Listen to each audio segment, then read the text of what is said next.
Greetings again. I'm here to talk to you about service particularly in the church, but also, of course, it applies to really everything that we do in life. In 1 Corinthians 12, the Apostle Paul speaks about the church, and he draws a wonderful, wonderful analogy about the church being like a body, our physical body. And he goes on and he lists certain ministries that are designed to help the church in working with effectively in the community of which it serves. And he says in verse 28 of chapter 12 of 1 Corinthians, in the church, God has appointed first of all apostles, and second prophets, and third teachers, then workers of miracles. Sounds pretty lofty, doesn't it? Also those having gifts of healing, those able to help others, those with gifts of administration, and those speaking of different kinds of tongues.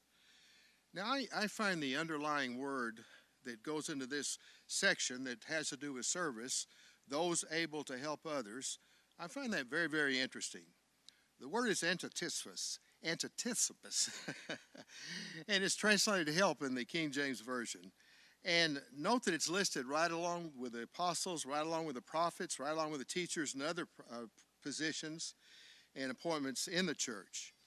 And it was used by the Greeks to describe something that takes hold of the other side. Another way of looking at that is the opposite grippers. That explains, I think, quite graphically what Paul means by helps, or by those able to help others. You see, someone that's trying to lift a heavy table, for example, someone that's helps or helpers, they would go to the other side of that table and help them lift the table, getting that rascal, as I say, to move. And you see a mess that needs to be cleaning, or an elderly member, or an elderly person, or a young mother, or someone that needs assistance, you step in and help them by holding up the end of their particular need. That they know what it means and how important it is, this person, to share the load.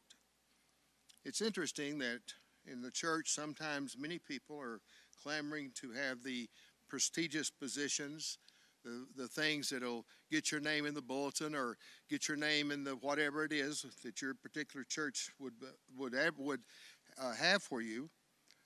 Nonetheless, it seems like those that want to take on the other side, those folks sometimes are very, very difficult to find.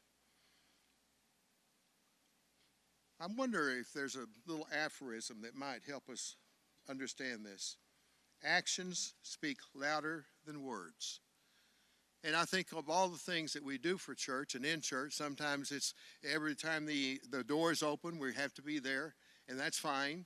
We study the Word, which we should, and I certainly encourage that, and that's wonderful. Maybe we have the biggest and most luscious pie at the potlucks, or have the biggest salad, and that's all good service, and that's wonderful things. But another aphorism is where the rubber meets the road. And where the rubber meets the road is when we take that helps that we have and serve others in so doing. As I said earlier, I think that the service is the DNA of the church. We know that Jesus came to serve. He served in his life. He gave us the example. He served us when he died and gave himself for us. And I just encourage us as a church to remember that service is in our DNA.